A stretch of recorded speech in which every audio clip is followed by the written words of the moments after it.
right. Okay.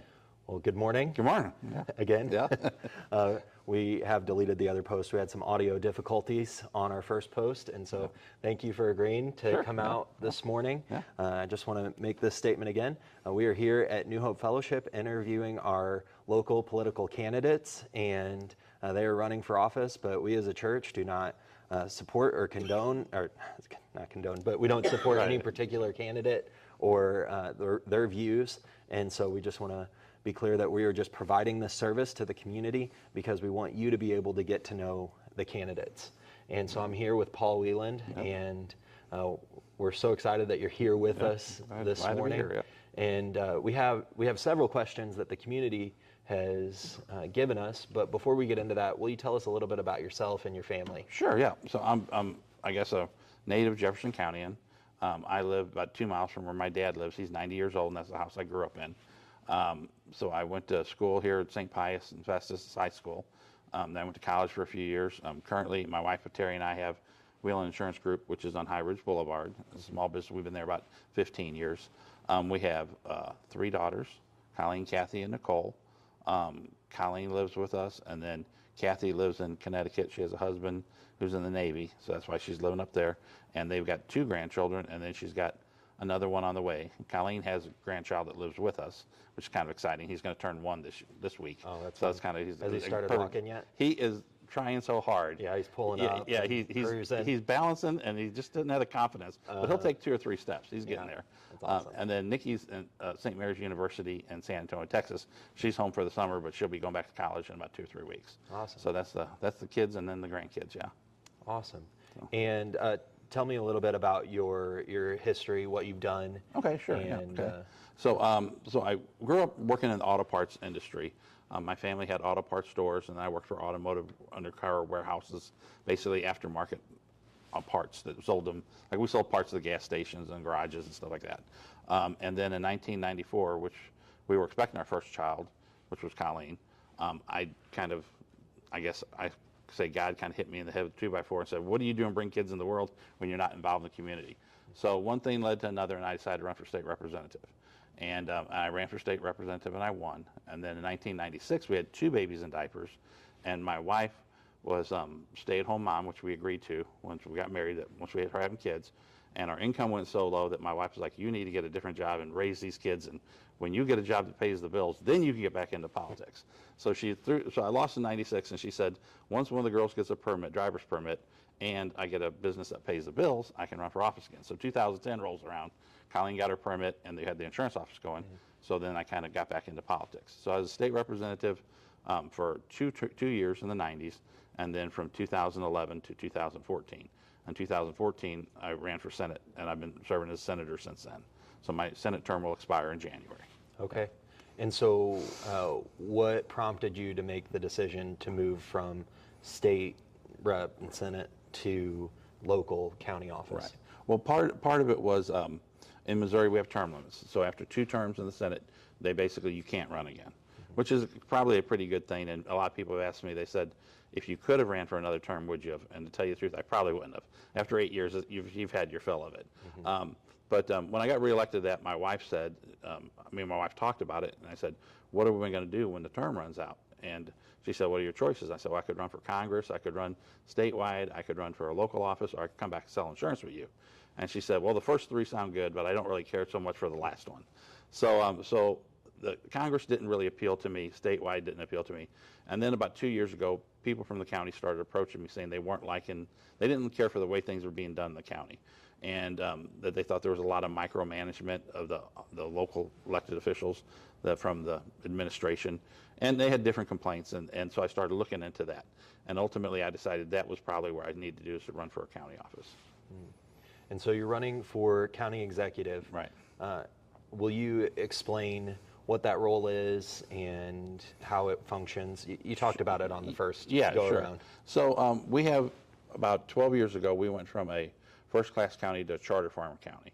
And a charter county, you have 7 council people, and you have a county executive. If you think of it, the county executive is kind of like the mayor or the governor. That's the executive branch. And then the legislative branch is the council. So even like in the city council or county council. And when we first originally started 12 years ago, there was a battle between who had more power, the county executive or the county council. And that battle's still kind of going on. I've always thought that government that serves the best is one that's kind of open and gives everybody stake in the game. And so my intention is to try to open up the county council, give them more power, give them more authority, bring them into the mix more, where currently I think the county executive, and I'm not really, and it's not so much I think Dennis, who's my opponent, but people surrounding him are like, no, you don't want to let these other people have access to this or that or anything else.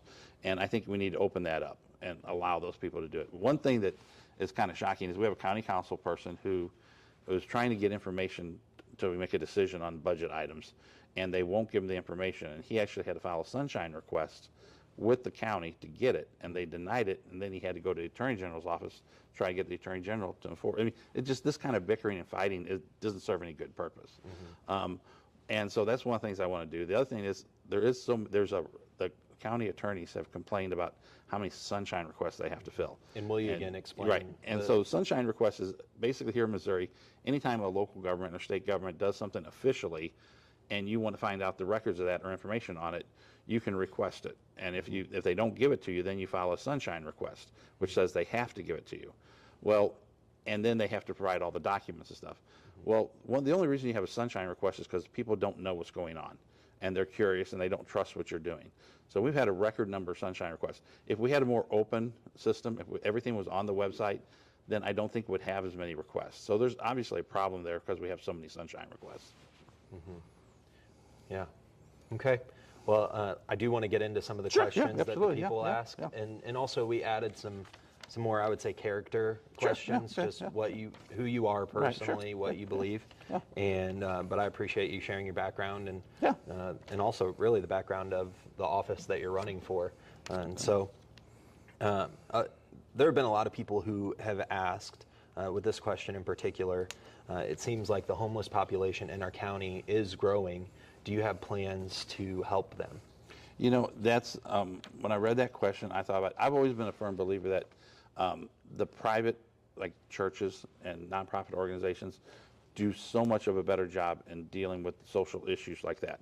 If you look back, say 100 years ago, when people were down on the luck, the churches took them in, they got them back on the right path, and they helped them out. Then we as a society turned around and said, no, we're just going to pay the government. We'll pay a little more in taxes. Let the government do that. Well, when you deal with the government, you're a number. You're not a person.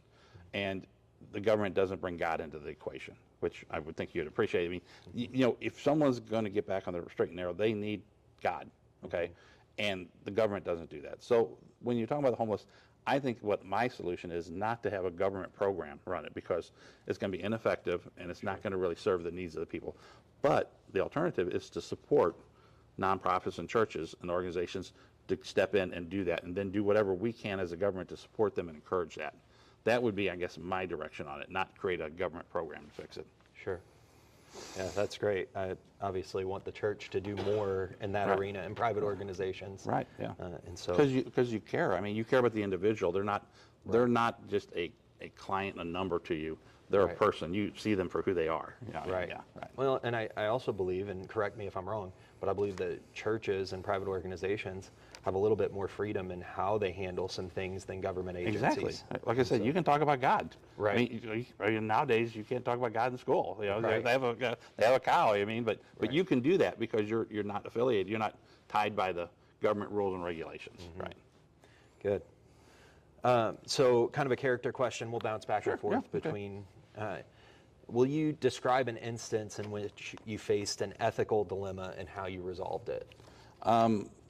Yeah, I think I was thinking about, you know, how there's not every day, but those things happen all the time. But the one that struck out to me that the most, I guess, is as a politician, you're always out there trying to raise money, and you meet people, and the state Missouri ethics laws say that you can't take more than $25 cash from anybody, and then you have to report everything.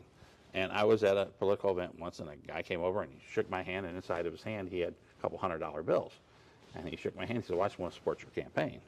And I looked at that, and I didn't know what it was at first. I thought it was like a business card or something. And then I took it, and I walked away. And I was talking to somebody else, and I was like, "This ain't right." You know what I mean? And I thought, you could just slide it in my pocket. But I was like, "No." So I went back up to him. I said, "Here." I said, "I can't take this." I said, I said, "There's a right way to do it. I give you my name and address. You can write me a check."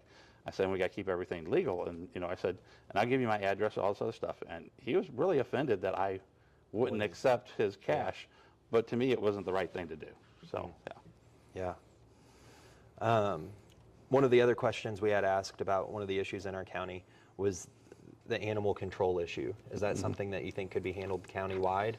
Well, we have to have animal control. I mean, there are some things that the county has to do. And so we have to have some kind of animal control mechanism. From what I understand, and I'm not top on all these issues. I mean, I've been in Jeff City and not here in the county, so a lot of the stuff I'm going to pick up on. But on that issue, what I've gleaned from just reading the papers and other things is, since a lot of the shelters and stuff, not just in Jefferson County, but in the region, have gone to no kill, it's creating a bigger problem, because now, like say St. Louis City, St. Louis County won't necessarily take these animals because they don't have room for them. Right. And so what happens is now that increases the amount of people that just throw them out on the street. And when we throw them out on the street, then they populate themselves quicker.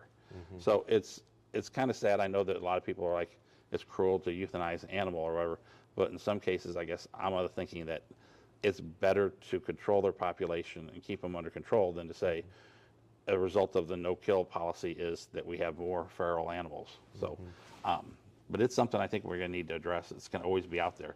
Right. But I think that we're going to have to come to an acceptance that either, I don't know what you do with them. How long do you store it? I mean, what are we going to do? I mean, I think you have to go back to euthanize them is what I think the only solution is. Yeah. Yeah, it's not Not a pretty thing. No, but and it's not, but it is tough. And you kind of alluded to this, but with talking about the sunshine request, to me, it seems like people are more interested in politics than any other time in my lifetime. And I'm not that old, but but I've experienced 4 presidential elections now, I think, and even more. Just why do you think people are so interested? I don't know, and there again, I'm older than you, okay? Yes. And I'm just a little. So my perspective is a little different. When you look at the number of people that turn out to vote, that tells me kind of how many people are really interested. I mean, you can go on Facebook and social media and blah, blah, blah all day long. But when you look at the number of people that vote, that really tells you how many people are involved in the democratic process. And the turnout for elections they've been, I mean, on presidential years, they've been a little bit higher than normal. But you look at municipal elections and you look at like this primary, I think we're going to have 30% turnout, which really is pretty sad when you consider half the people aren't even registered to vote. So you got 15% of the people are actually making the decision. Wow. So my perception is that we don't have more people involved, but because of social media, the volume on the political discourse is ramped up totally. Because before, you only had like 2 or 3 radio stations and a newspaper. They'd print all kinds of stuff and they'd have a little bit about politics. Now you can go to Facebook in the morning and get 5 hours of politics, boom, nonstop. Right. So I think the social media has changed the game and amped up the volume of the political discourse. But at the end of the day, I'm not 100% sure that we have more people per capita getting involved. But we just have they're louder. That's my perception. Yeah. Yeah, that's a good point. And a lot of those people, especially with the sunshine request, and you mentioned this already, but go ahead and elaborate on what you plan to do to increase transparency, especially at the county level. Sure. Well, I think first thing, anything I can legally put on the website, I want to do. So any kind of meetings that we have, they should be, I mean, we've got the technology. You guys have the technology. We're not like in the old days to where, you have to go through and read the minutes of a meeting. Now you can put everything you want to up on video, and there's no reason why we shouldn't be able to do that. And so that would include any kind of committee meeting, any kind of planning and zoning meeting. As long as, now there are some things that because of if you're dealing with, say, buying property or whatever, that you need to have a closed session, or if you're dealing with an employee situation that's an accusation, there are things that got to be closed. But anything that I can legally put out open in the public, I will do. And then I hope then people have a place to find it and they don't have to do the sunshine request because it's out there in the open. That's good. Who would you say who or what are the major influences in your life? I would say Zig Ziglar. I don't know if you know who Zig Ziglar is. Of course. Growing up, Zig Ziglar really, as I was a young man, I really got to adopt that positive mental attitude, and there's so many of his sayings I could rattle off. Get everything you want in life if you help enough other people get what they want. I mean, that's another thing that's kind of a golden rule that I've always tried to live by. So that's been a big influence in my life, and I've kind of tried to live that way, and to help other people.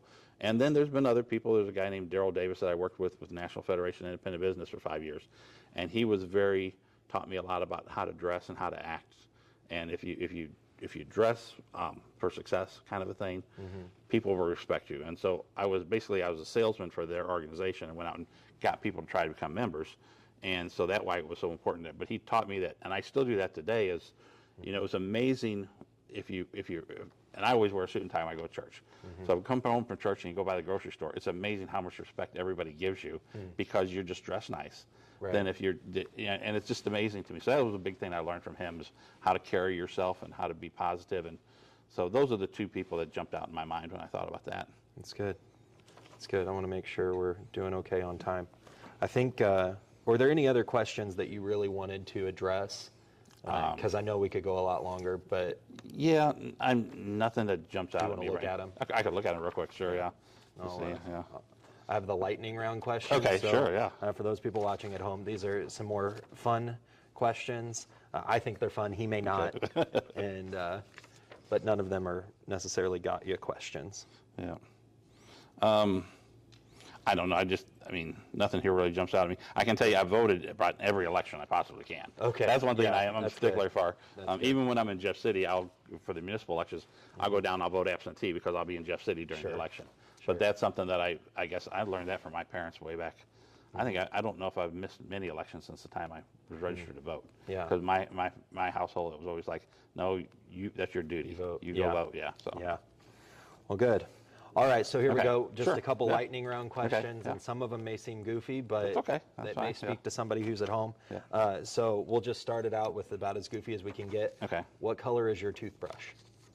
I think it's green and blue, kind of a swirling color. Okay, why'd you pick that color? I didn't pick that color. My wife buys the toothbrushes, and I just pulled one out of the package. Yeah. It wasn't a choice, no. All right, all modesty aside, what are you better at than 90% of people? And it doesn't have to be serious. I think trying to get to know people. My whole life has been in sales. Sure. And in sales, you got to get people to like you so they'll buy your product or do business with you. So I think that I'm probably better at getting to know people, and I can go into a room of people I don't know and just walk around and start talking to people. And my dad's like that too. And so that's the one area that I think I'm not shy, I'm not bashful, and I can strike up a conversation with anybody, and in 10 minutes, I'll probably have a good shot that they're going to like me. So that's what I think I'm really good at, yeah. Good. If you could go back to your 13-year-old self, okay, what would you tell him? What would I tell him? I would tell, I guess, I would tell myself, be patient, good things will come. Because in my youth, there was a period of time to where it's like, you get anxious and you're like, well, I guess I was a late bloomer. So I didn't get married till I was like 29. I got married like 2 months before I turned 30. Okay. But when I was 13 to say 25, you're like, what the heck? What's going on? Everybody else is getting married and doing stuff, and you're not doing anything. But now it's like it's all okay. So I would have told my 13-year-old self, don't stress about those middle years. At the end of the day, everything's going to be good. Yeah. Good. Good. All right. And I think, here we go. Last question. Sure. If you were to have me over for dinner, okay, what would you make to impress me? What's your signature dish? And this isn't inviting myself, but right, yeah. No. If I had time, and this is the thing too, when you're running campaigns and stuff, you Sure. don't have time. No, I know. If I had all afternoon, I'd make a brisket. I'd make a brisket. Brisket. Yeah. If I had all day brisket is the thing that I would try to. I would say that would impress you, but I got to have time for those kind of things. It's not like, oh, you're coming. I've got 2 hours to make dinner. No, this is like an all-day deal. Yeah. But brisket would be the thing I'd make you. Yep. Okay. Yep. So. Well, awesome. I look forward when you have some time. I'll call you up. Bring you over. Okay. All right. It sounds good. Well, thank you so much for being with us here, Glad to be here, this morning. Enjoy it. It was fun. For being our guinea pig. Yep, sure. And I really enjoyed chatting with you. Yeah. And I look forward to hearing more from you in the future. Sounds great. So, super. Thanks for watching, everybody. Thank you. Thanks.